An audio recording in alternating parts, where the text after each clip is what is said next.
Bom, alguns dias atrás o YouTube me avisou que eu tinha a possibilidade de usar esse tipo de pesquisa na aba de comunidade do canal. Eles liberaram a aba de comunidade para mim. Não sei se é pelo número de inscritos que eles fazem isso ou de visualizações, mas enfim, resolvi fazer um pequeno teste e perguntar pro pessoal inscrito o que eles queriam como próximo vídeo, né? Uma sugestão de tema para o próximo vídeo. E eu coloquei esses temas aí, o que eram, a primeira sugestão era o que é um Merkle Tree e como ela é usada no Bitcoin, ficou com 28%, o segundo era o básico de programação de smart contracts para Ethereum, ficou com 37%, como funcionam as transações no Bitcoin, 17%, e o básico de Git e GitHub, como são e funcionam, 18%. Para você ver como as coisas são, o próximo vídeo que eu ia fazer era como funcionam as transações no Bitcoin, e aparentemente é o que tem menos interesse. Tá? Ainda vou fazer, claro, todos esses temas aí estão na pauta para serem gravados, mas como o pessoal pediu, então, esse de básico de programação de smart contracts para Ethereum, eu vou então fazer nesse vídeo aqui, e eu vou fazer sem uma pauta para seguir. O que significa que eu não sei como que vai sair no final das contas, tá? Não é uma aula completa sobre programação de smart contracts e tal, mas eu vou tentar, pelo menos nesse vídeo, se você nunca programou para Ethereum usando smart contracts, a minha ideia é que você pelo menos consiga fazer um smart contract bem simples e consiga ver ele funcionando. Este é o objetivo desse vídeo, e a gente vai fazer de uma forma bem simples usando o Remix, que é uma interface web que o próprio Ethereum ele provê no site deles, e eu vou utilizar ele para te ensinar. Em primeiro lugar, como é que eu aprendi então a programar para Ethereum? Como é que eu aprendi Solidity, que é a linguagem principal para produzir smart contracts, para programar smart contracts? O que eu fiz foi basicamente o que eu sempre faço para aprender uma coisa nova. Eu vou no YouTube, procuro para ver se tem algum material. Na época tinha muito pouca coisa, a maior parte era em inglês. Hoje tem um pouco mais até. Segunda coisa, eu fui na documentação oficial, dei uma olhada, dei uma brincada. Terceiro passo, decidi que era melhor fazer um curso. Então eu peguei e fui, busquei um curso na Udemy para aprender smart contracts. Fiz uma pesquisa de reputação para ver os cursos que tinham melhor reputação e acabei selecionando 2 cursos que inclusive eu vou deixar na descrição aí como recomendação. Bom, a primeira coisa que você vai ter que fazer, que eu recomendo que você faça, é que você entre nesse site aqui, remix.ethereum.org, tá? Esse site aqui, e ele vai abrir para você esse painel de avião, tá? Não precisa se assustar, ele tem muita coisa aqui, mas a gente já vai reduzir para ficar bem simples. Eu vou explicar cada um das partes da tela para que você não se assuste. Antes da gente começar a explicar os smart contracts, ou a gente fazer aí, criar um smart contracts bem simples, eu preciso explicar para você o porquê que até hoje eu não quis abordar isso aqui. Geralmente, eu vejo os comentários, eu vejo que o pessoal pede programação de smart contracts. Eu já utilizei essa interface um dia aqui em algum vídeo para fazer o deploy de um token, para mostrar para vocês como que é fácil criar um token aí do zero. Mas programação, geralmente, ele envolve que você saiba algumas coisas antes. Existem 2 formas de você aprender qualquer coisa na vida, seja programação ou qualquer outro tipo de assunto. O primeiro é o approach bottom-up, ou seja, de baixo para cima, e o segundo é o top-down, de cima para baixo. A faculdade, quando você vai para uma faculdade, eles geralmente ensinam as coisas de um jeito bottom-up, ou seja, você passa aí alguns meses ou alguns semestres da faculdade aprendendo conceitos. Você vai ter aula de cálculo, você vai ter aula de física, de cálculos matemáticos, de cálculo numérico, você vai aprender lógica de programação, você vai aprender, enfim, toda a base para que você consiga no futuro construir alguma coisa utilizando todo o conhecimento. Esse é um jeito de você aprender a fazer as coisas.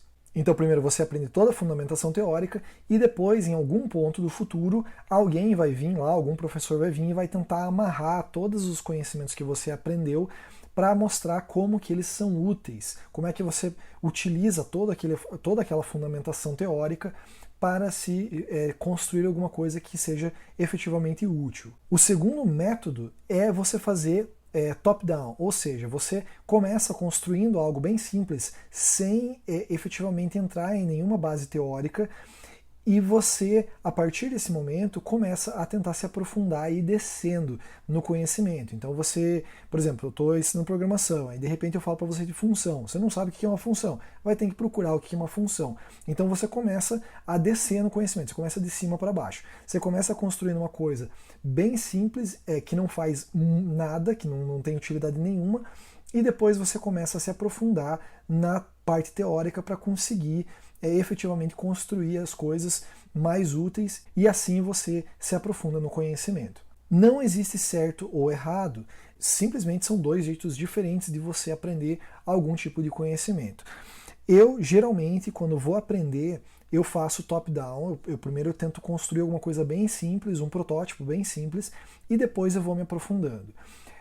Algumas pessoas não gostam de fazer isso, ela prefere passar maior parte do tempo fazendo o estudo teórico de toda a fundamentação para depois começar a efetivamente construir alguma coisa. E isso aí vai muito da pessoa, tem vários teóricos que dizem que é melhor você aprender a fundamentação, que depois você progride mais rápido, tem pessoas que dizem que é melhor você primeiro ter alguma coisa funcionando para você se estimular, afinal de contas passar aí meses aprendendo fundamentação teórica sem entender para que tudo aquilo serve, também faz com que você se desestimule e acabe desistindo, fazendo com que você nunca chegue no seu objetivo, que é efetivamente aprender aquele assunto. Então aqui para esse vídeo eu vou fazer simplesmente uma explicação top-down. Eu vou começar montando um programa bem simplesinho, sem entrar em muita fundamentação teórica de programação e coisas do gênero, só para você aí se animar em aprender os smart contracts. E se caso você achar que vale a pena se aprofundar, continuar se aprofundando, aí você pode ir ou comprar um curso ou entrar nos links que eu estou colocando aí embaixo e estudar a documentação para você poder efetivamente aprender Solidity e aprender a programar smart contracts. Bom, depois desse preâmbulo gigante, se você ainda está assistindo o vídeo, né? Vamos começar. Quando você abre o Remix, ele abre aí, como eu falei, esse painel de avião com esse monte de coisa, um dashboard de avião, né? E não dá para saber muito bem o que são cada coisa, tá? Por quê? Porque para você entender o que é cada uma dessas abas, análise, teste, debug, configurações, você teria que primeiro ter passado pela modalidade bottom-up. Você ia ter que aprender cada uma dessas coisas separadamente, o que é compilar, o que é rodar, o que é análise, o que é teste, o que é debugar. E a gente não tem tempo para fazer isso nesse vídeo. Então vamos começar de uma forma bem simples. Aqui nesse quadrado bem no meio é aonde você escreve o código do seu smart contract. Eu vou apagar tudo que está aqui, eu vou selecionar tudo com Ctrl A e vou apagar porque a gente não quer nada disso aqui. A gente quer começar bem simples, simplesmente tentando rodar uma coisa bem simples e vendo ela funcionar.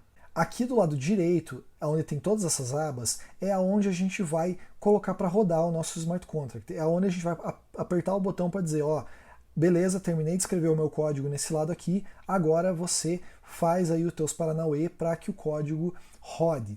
Tá? E aqui embaixo, nesse quadrado cinza aqui embaixo, ficam os logs de tudo que está acontecendo por debaixo dos panos. Tá? Atrás das cortinas é aqui que vai ficar todo o histórico do que está acontecendo, inclusive erros que podem acontecer durante a programação do seu smart contract. Algumas coisas para se notar antes de começar. Você tem que entrar aqui nessa aba Run e garantir que aqui em Environment está escrito JavaScript VM. O que significa isso? Significa que você vai estar testando os seus smart contracts em um Ethereum, em uma rede virtual que está rodando simplesmente dentro do seu browser. Ela não é a rede oficial lá da internet que os mineradores estão minerando Ethereum e tal. Não, ele simplesmente vai criar uma rede fake, falsa, dentro do seu navegador para que você simplesmente seja capaz de rodar os seus códigos. Então, se você clicar aqui, você vai ver que tem 3 opções. A primeira opção é a que você quer. Para explicar rapidamente, esse Injected Web3 aqui significa que você estaria utilizando, por exemplo, uma carteira como o MetaMask, que permitiria que, em vez de você colocar o código para rodar dentro do seu computador local, aqui no Ethereum virtual, você colocaria lá, você estaria colocando o seu código efetivamente lá na rede principal, ou nas redes de teste, ou na rede principal que existem na internet. E não é isso que a gente quer no momento, a gente só quer testar aí um smart contract bem simples. Quando você coloca aqui JavaScript VM, ele vai habilitar para você essas 5 carteiras que está colocando para você 100 header. Tá? Significa que você tem 100 header em cada uma dessas carteiras. Claro que são header virtual. Esses headers eles simplesmente existem dentro dessa rede virtual que está rodando dentro do teu navegador. E ela vai servir para que você possa fazer algumas operações. Para você poder enviar o seu código que você escrever aqui para a rede, você precisa de um determinado saldo em header, porque você precisa pagar os mineradores para incluir o seu código no blockchain. Então esse header que está aqui é simplesmente um header virtual. As outras opções que estão aqui a gente não vai abordar no momento. Um outro passo antes da gente escrever a nossa primeira linha de código é você selecionar aqui na primeira aba qual que é o compilador. Você talvez não saiba o que significa compilador, ele é um conceito de programação. O compilador ele é como se fosse um tradutor. Ele vai traduzir a linguagem que você está escrevendo aqui, que é uma linguagem mais fácil para o ser humano escrever, para uma linguagem que a EVM, ou seja, o Ethereum Virtual Machine, que é uma máquina virtual do Ethereum, para uma linguagem que essa máquina virtual consiga entender. Essa máquina virtual do Ethereum é a máquina que roda no computador dos mineradores. E essa máquina ela funciona aí num nível bem baixo, então ela conversa a linguagem dos computadores. Tá? Ela é uma stack machine, na verdade, mas aqui a gente simplesmente vai falar que ela é uma linguagem que a gente não consegue entender, somente os computadores. E aqui dentro desse quadradinho é a linguagem que os programadores conseguem entender, e o compilador, que é essa primeira aba aqui, é o programa que vai fazer essa tradução entre uma linguagem e outra. Aqui a gente vai escolher então a versão, eu vou colocar 0.5.0, ele vai carregar aqui, beleza? E eu já indiquei então que o compilador que eu vou usar é este aqui. Por que é importante eu dizer a versão do compilador? Que no final das contas é um tradutor. Porque a linguagem, a Solidity, ela vai avançando, ela vai progredindo, ela vai sendo desenvolvida aos poucos. E a cada nova versão do compilador, algumas coisas na linguagem mudam. Portanto, se eu escrever o meu código para a versão 0.5 do compilador Solidity, talvez em um futuro próximo, quando sair a versão 0.6, este código não rode mais. Então é importante que eu diga aqui no meu código qual é a versão do compilador para o qual este código está sendo escrito. Então eu vou escrever aqui, começar com uma diretiva chamada pragma, vou dizer para ele que este código vai rodar no Solidity 0.5.0 e eu fecho aqui com um ponto e vírgula para dizer que eu acabei a minha primeira linha do código.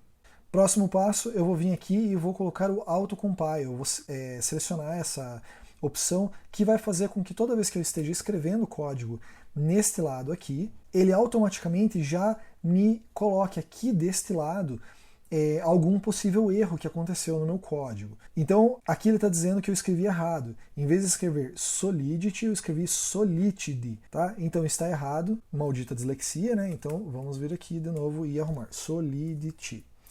Beleza, agora você pode ver que os erros desapareceram deste lado aqui e eu já posso começar a escrever o meu contrato. Eu já indiquei que o resto desse arquivo vai estar escrito para os compiladores acima da versão 0.5.0 e aqui eu posso começar então a escrever o meu contrato. E como é que eu faço isso? Eu começo escrevendo a palavra contrato em inglês, contract.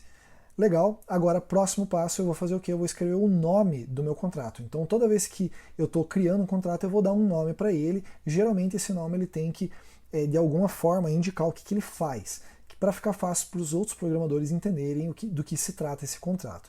Então esse contrato, como é um contrato de teste, não poderia ser diferente, eu vou dar o nome de teste. E esse nome pode ser qualquer coisa que você quiser. Próximo passo é abrir o meu escopo com chaves. O que significa isso? Em programação existe o conceito de escopo, que é onde você delimita uma determinada área de código. E eu preciso dizer aonde começa e aonde termina o meu contrato teste. E para isso, o que eu faço? Eu abro chaves e eu termino com chaves.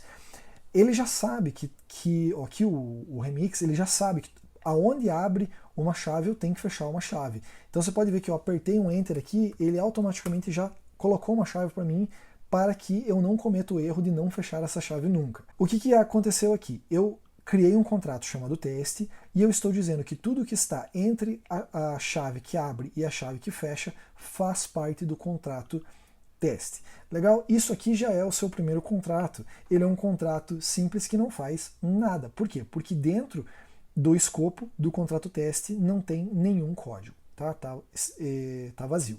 Isso significa o quê? Significa que eu posso ir em diante e tentar mandar agora, transportar esse código, esse meu contrato teste, para a rede Ethereum. Eu vou fazer um deploy, que é como a gente chama, deste código para a rede virtual que está rodando dentro do meu computador. E para isso, o que eu faço?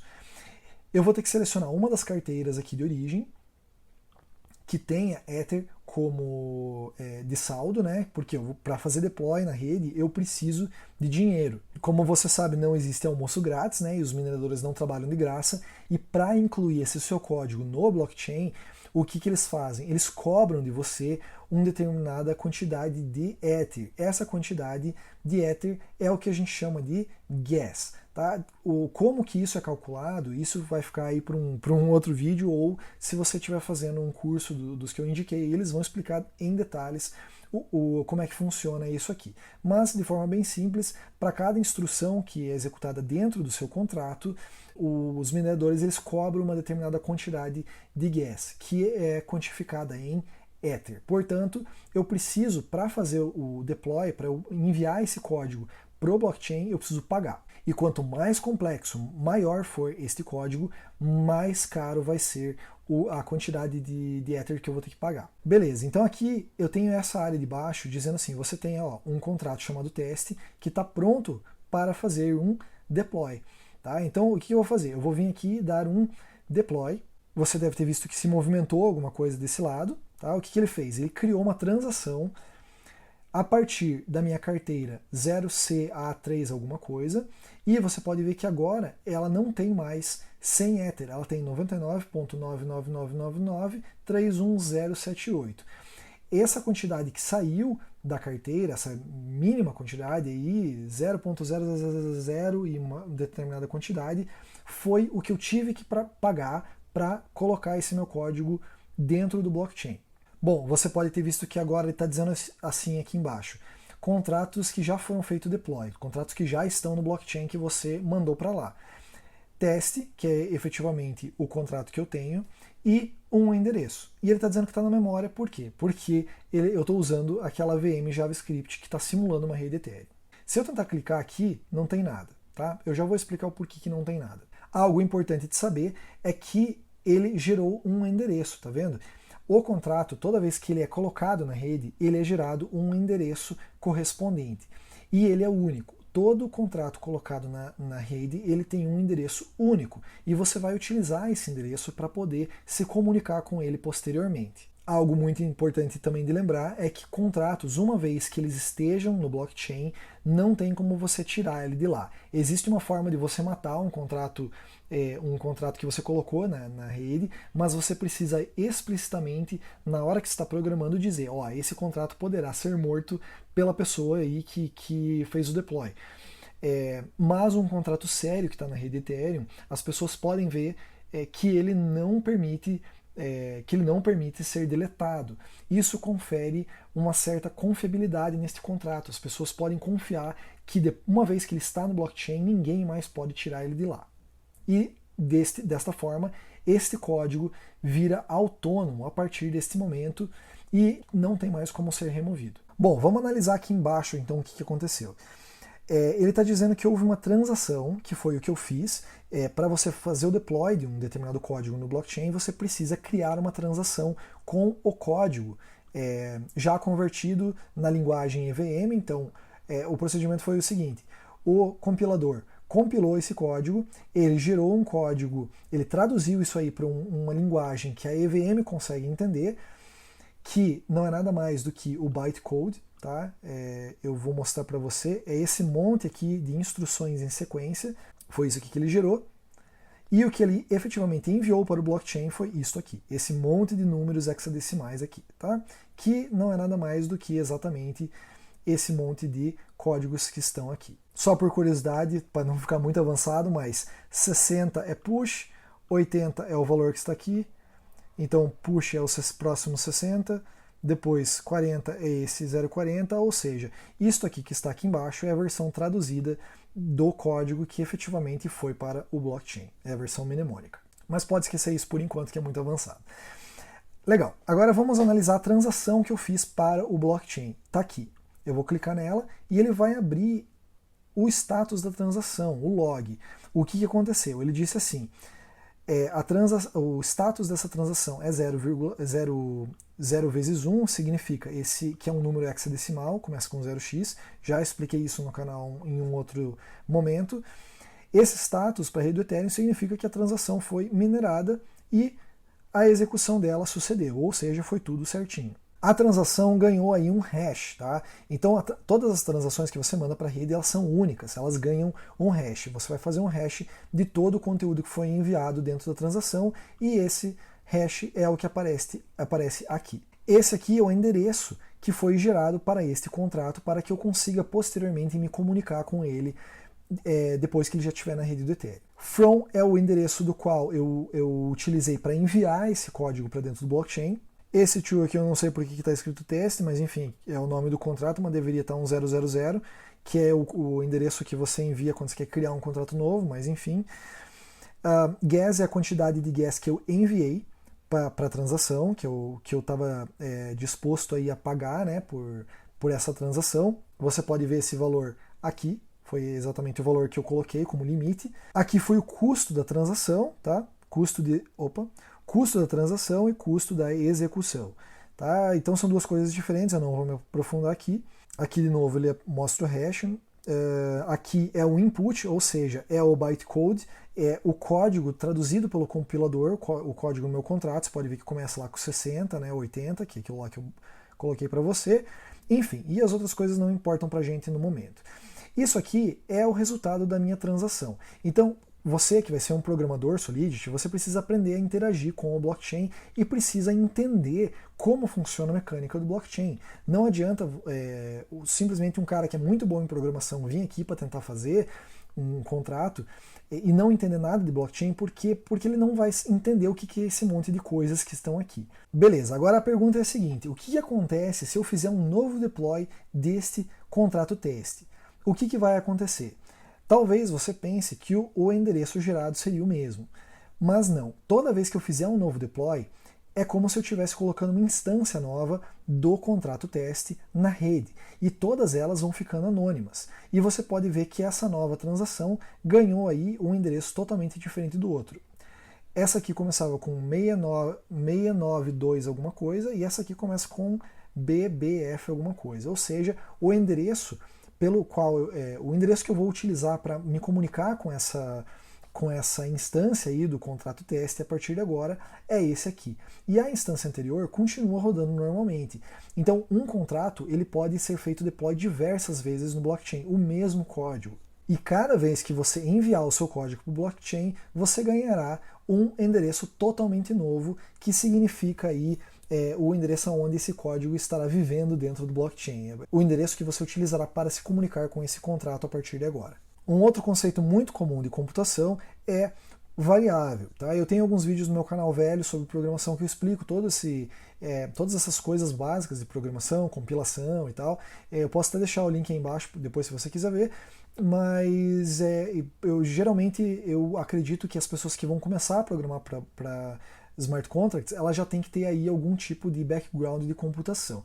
Então, se você não sabe nada de programação, eu sugiro que você antes faça um curso básico de programação, uma coisa bem simples, e depois você entre para a programação de smart contracts. A gente vai criar então uma variável no nosso contrato teste que vai guardar um determinado valor. Então vamos lá, eu vou criar uma variável string, que no final das contas é simplesmente um texto qualquer. Eu vou dar um nome dele de texto e vou colocar um ponto e vírgula no final para dizer que eu acabei a declaração. Pronto. Agora, o meu contrato teste, dentro dele, tem uma variável chamada texto. E o formato que eu posso colocar dentro dessa variável é string. O que é string? É uma sequência de texto, uma sequência de caracteres, números ou letras alfanuméricos. Eu vou deletar então as instâncias anteriores aqui e vou tentar fazer um novo deploy para testar e ver se isso aqui está funcionando.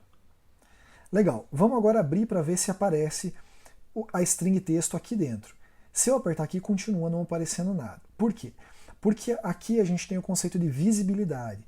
Então, algumas coisas dentro do nosso contrato, elas podem estar visíveis para o mundo externo, para fazerem pesquisas, por exemplo, para elas consultarem o conteúdo, o valor que está dentro das variáveis, e algumas coisas não. Então, o que eu teria que fazer? Eu teria que explicitamente dizer que a minha variável texto é pública. Então, eu vou pegar aqui e colocar a palavra public. Então a sequência ficaria assim: primeiro você diz o tipo da variável, depois você diz a visibilidade dela, se ela vai ser pública ou não, e depois o nome que essa variável vai assumir. Agora beleza, a gente tem aqui esse contrato, né, que não tem nada dentro, e agora eu vou fazer um novo deploy desse contrato aqui, porém agora a minha variável texto é pública. Vamos lá, deploy. Legal, fez um novo deploy, eu vou apertar aqui, e agora apareceu lá a variável texto. Se eu apertar aqui, o que vai acontecer? Essa IDE, essa interface, ela faz algumas coisas para a gente, para ajudar aí o nosso desenvolvimento. Então é como se eu estivesse indo lá no blockchain e pedindo o valor da variável texto da instância do contrato teste que está neste endereço, o deploy foi feito neste endereço. Então eu vou apertar aqui e ele vai simplesmente dizer para mim, olha, a variável string não tem nada dentro, está vazio, tem 2 pontos aqui, não tem nada. Eu poderia tentar iniciar já com algum valor. Eu colocaria aqui, por exemplo, igual, e colocaria aqui, este é um texto de teste. Tá? O que eu vou fazer? Vou fazer um novo deploy. Você está vendo que agora eu tenho 3 instâncias, a primeira não tinha a variável texto, ela não era pública, a segunda, a variável texto, era pública, porém não continha nada, você pode ver que ele continua não tendo nada, e a terceira, que eu acabei de colocar, agora se eu botar texto aqui, o que vai fazer? Ele vai dizer para mim, este é um texto de teste, que é exatamente o conteúdo lá desta string. Beleza, agora vamos apagar tudo aqui, vou deletar todas as instâncias, veja que no blockchain original, no blockchain lá da rede, você não pode deletar as instâncias assim tão fácil como eu estou fazendo aqui. Aqui ele simplesmente está me fornecendo uma ferramenta que eu consigo deletar as instâncias manualmente para fins de desenvolvimento. Vamos agora fazer o seguinte, eu vou deixar a variável texto pública, porém vazia, e eu vou fazer o seguinte, eu vou dizer para ele que toda vez que eu fizer o deploy desse contrato, eu vou ter um construtor, que não é nada mais do que uma função que vai ser executada todas as vezes que esse contrato for feito deploy na rede. E o que eu faço? Eu vou abrir aqui parênteses, ele já fechou para mim automaticamente, e eu vou indicar para ele as variáveis que eu quero receber no meu construtor. Tá? O construtor é como se fosse uma função que é executada quando o contrato é instanciado na rede. Então eu vou falar que eu vou receber aqui uma variável string e que vai ser a variável underscore texto. Eu vou abrir aqui o escopo, tá? Abrir chaves, e dentro desse construtor, o que eu vou fazer? Eu vou modificar o conteúdo desta variável que agora é pública, texto, e vou colocar nela o conteúdo que for passado para o construtor. Agora vamos ver. Você pode ver aqui que ele está dizendo para mim que tem um erro. A própria IDE Remix, ela faz muitas coisas legais para a gente, e uma delas é indicar onde tem erros. E ele está dizendo para mim que eu tenho 2 erros aqui. Vamos ver o que é. Bom, ele está dizendo que eu não especifiquei uma visibilidade para o construtor, e ele também está dizendo que eu preciso dizer que a variável está em memória. Vamos lá, então, como é que funciona? Em função eu também posso definir se este método vai ser público ou se ele vai ser simplesmente interno de dentro do próprio contrato e ninguém mais pode ver. Existem vários tipos de visibilidade, tá? Em Solidity, você depois pode dar uma olhada na documentação, ou se você for fazer um curso, ele vai explicar exatamente o que é cada uma delas. Mas aqui, para ficar bem simples, a gente vai simplesmente dizer que o nosso construtor é público. Você primeiro coloca o nome da função, no nosso caso constructor, que é um nome reservado para construtor. Depois você, dentro de parênteses, vai colocar separado por vírgula todas as variáveis que serão passadas para esse construtor, e depois você vai especificar aqui qual que é a visibilidade deste método, dessa função. Pronto, agora se a gente for no x, ele vai dizer que a gente só tem um erro, tá? O erro de visibilidade já foi resolvido. Qual que é o próximo erro a ser resolvido? É o que é que a variável que eu estou passando precisa ser especificado que é uma variável de memória. Eu não vou entrar em detalhes o porquê disso aqui, mas é assim que se resolve o problema. Tá? Você vai dizer que essa variável aqui ela é uma variável de memória. Legal, agora não tem mais erro nenhum, estamos prontos para poder fazer o deploy do nosso contrato novamente. Vamos ver, eu vou fazer o deploy, eu vou entrar aqui e texto não tem nada. Você pode ver que antes, aqui no deploy, não tinha nenhuma caixinha de texto aqui do lado. E agora eu tenho. E ele está dizendo que eu preciso passar para ele uma string, tá? E essa string é texto. É exatamente isso aqui. Ou seja, eu posso fazer o deploy e já na hora de eu mandar essa transação, de eu transportar esse código para o blockchain, eu já posso passar algum valor para ele. Isso é muito útil quando você está fazendo smart contracts. Então, por exemplo, eu vou passar para ele um valor qualquer. Então, um valor qualquer. E vou dar um deploy. Pronto. Vamos abrir aqui agora e clicar em texto. Valor qualquer, esqueci um R aqui.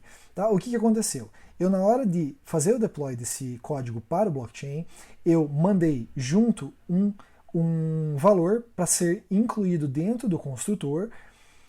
Esse valor foi inserido dentro da variável texto e foi isso que aconteceu aqui. Agora eu mandei ele visualizar texto e ele estava lá o valor que eu passei na hora que eu fiz o deploy deste código para o blockchain. E para finalizar esse vídeo aqui, que já está grande pra caramba, isso que dá a fazer as coisas sem roteiro, né? Para finalizar, a gente vai criar uma função extra no nosso código. Então vamos lá. A gente começa escrevendo function. Veja que o construtor ele também é uma função, um método. Porém, ele é um método especial. Você não precisa dizer que ele é uma função, tá? Então você simplesmente escreve constructor e acabou. Uma função normal, você precisa especificar function na frente. Então você vai escrever function, o nome que você quer dar, por exemplo, eu vou criar uma função que soma dois números. Soma, eu vou agora passar a lista de variáveis que eu vou receber. Eu vou receber, por exemplo, 2 números. Então, existem vários tipos de números inteiros aqui. Eu vou utilizar um de 256 bits e vou colocar como valor 1. E vou passar o segundo valor, eu vou dar uma vírgula, isso indica que eu vou passar uma segunda variável nessa função, vou especificar o tipo dela, int256, que basicamente indica o tamanho dessa variável, né, quantos bits cabem aí dentro, e é bastante, né, uma variável de 32 bytes aí, é coisa pra caramba, e vou colocar aqui valor 2. Beleza. Aí eu vou fazer o quê? Eu vou abrir o escopo dela, abrir uma chave. Ele já está reclamando aqui, por quê? Porque eu não especifiquei a visibilidade do método. E eu preciso dizer que ele vai ser um método público. Legal, agora ele tem um warning. O warning é o seguinte, ele não impede que você coloque o código no blockchain. Ele consegue compilar, traduzir esse código para formato de máquina, para o formato que a EVM entende, e consegue até mandar para o blockchain. Mas ele está dizendo que existem alguns perigos aqui ou algumas informações extra. Ele está dizendo, por exemplo, que eu não estou usando o valor 1 e nem o valor 2. Tá? Então, vamos lá. Vamos utilizar estes valores. O que eu vou fazer? Eu vou dizer que o resultado dessa função é valor 1 mais valor 2 e vai dar um erro e você já vai entender o porquê. Tá? Ele está dizendo aqui que o que eu estou retornando nessa função é diferente do que a função está dizendo que ela efetivamente retorna. Por quê? Porque o construtor, por exemplo, ele não retorna coisa nenhuma. Eu simplesmente coloco o texto, o underscore texto dentro de texto e saio do construtor sem retornar valor nenhum. Nesse caso aqui, uma função de soma não faz sentido que ela não retorne nada. Por quê? Porque ela recebe 2 valores e ela precisa retornar a soma desses 2 valores. Portanto, a gente precisa especificar depois aqui do modificador, né, desse indicativo de visibilidade, dizer para ele o que exatamente essa função soma retorna. Então a gente faz assim, returns, abre parênteses e diz o que ele vai retornar. Por exemplo, uma variável int256. Pronto, agora a gente não tem um erro, mas a gente tem um warning. O que ele está dizendo? Está informando para a gente que essa função ela não modifica nenhum valor do blockchain. Então, por exemplo, a gente tem aqui uma variável que a gente chama de variável de estado, tá? Uma variável que ela consegue guardar entre execuções, entre transações, ela consegue guardar um determinado estado. Por exemplo, você consegue alterar o conteúdo dela. Nessa função soma, eu não estou alterando o estado do contrato, eu simplesmente estou recebendo dois valores, retornando outro e não estou mudando nada. Tá? Então, ele está dizendo que eu posso dizer que essa função é pura, pure. Pronto, agora eu não tenho nenhum warning, ou seja, não tem nenhum aviso de possível erro ou alguma coisa que não esteja nas conformidades, e eu já posso fazer o deploy desse meu contrato aqui. Eu não preciso passar a string texto, porque ela não faz nada, se eu quiser eu posso até remover daqui, tá? Eu posso até deletar o construtor se eu não quiser mais, mas eu vou deixar ele aqui por enquanto. Eu vou fazer o deploy, beleza? Aí eu vou abrir aqui e você vai ver agora que ele tem, além do texto, tá? Ele tem aqui também o soma, que é a função que eu acabei de colocar lá no blockchain. E essa função ela faz o que? Ela recebe dois valores inteiros de até 256 bits. Vamos então passar para ele dois valores e pedir para o nosso código lá no blockchain agora executar para a gente esta soma. Vamos lá, 30,50. Veja que agora ele está dizendo para mim que o resultado foi um número inteiro de 256, que é efetivamente o que eu falei que era para ele retornar, e ele está dizendo para mim que o resultado é 80, ou seja, a soma de 30 mais 50. O valor 1 recebeu 30, o valor 2 recebeu 50. Se você quiser, você pode dar uma olhada aqui na transação, tá? Para eu fazer uma chamada de função nessa minha instância do contrato teste, eu tenho que mandar uma transação e também pagar por ela, tá? Então isso significa aqui que eu enviei do meu endereço, né, o CA3 alguma coisa, eu enviei a transação para o teste.soma, ou seja, a função soma que está dentro do meu contrato teste, passei para ele dois valores. Esse aqui é o endereço de memória aonde vive esse contrato, quando foi feito o deploy foi feito para esse endereço, 0C1 alguma coisa, 08C1 alguma coisa. Esse aqui foi o custo da transação, tá? Esse aqui foi o custo da execução, 346 Whey provavelmente, muito pouquinha coisa, que foi só o valor necessário para os mineradores poderem efetuar essa soma. E aqui é a nossa entrada, tá? O que eu passei para ele? Eu passei dois valores, 30 e 50, e aqui foi a saída, 80.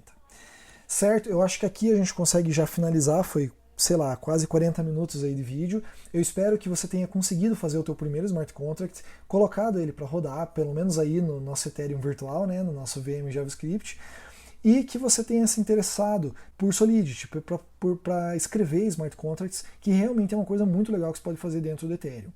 Então dê uma olhada aí nos cursos que eu estou recomendando, foram os cursos que eu fiz, alguns deles são em inglês, alguns têm legenda, outros não têm. Dá uma olhada nos reviews que eu fiz, que você vai entender quais são os melhores para você fazer se você realmente está interessado em se aprofundar. Se você quiser aprender alguma coisinha a mais de smart contracts, eu posso talvez fazer um próximo vídeo, mas minha intenção no canal não era me aprofundar em smart contracts, tá? Claro, tem muito mais coisas, se a gente abrir a documentação, você vai ver que tem uma infinidade de coisas do Solidity para você aprender a fazer tokens, você a fazer contratos mais complexos, para você evitar cometer erros que possam gerar roubo de saldo. Então é importante que você entenda, por exemplo, como que aconteceu o roubo da DAO, que a partir de uma falha em um contrato Solidity, um cara conseguiu roubar milhões de Ether, né? Então são coisas aí que você precisa estudar bastante, e eu recomendo que você faça algum curso que vai te ensinar aí ponta a ponta. Se você tiver alguma outra curiosidade, coloca aí embaixo. Sempre que eu tiver um tempo, eu dou uma olhada nos comentários e tento responder assim que possível. Legal? Outra coisa é que se você quer fazer qualquer outro curso que não seja esses de Ethereum, e você gosta do canal e gosta do que eu faço aqui e quer de alguma forma remunerar o que eu faço, você pode comprar qualquer curso utilizando, entra nos links dos cursos que estão aí na descrição, e a partir dele, se você comprar qualquer outro curso, a Udemy ela me paga uma certa quantidade pela indicação, tá? Então eu fico muito grato se você gosta do que eu faço, é uma forma de você me ajudar a manter lá o tribucripto.com e também me ajudar a remunerar aí pelo trabalho que eu tenho com o meu canal. Um abraço para você e vejo você no próximo vídeo.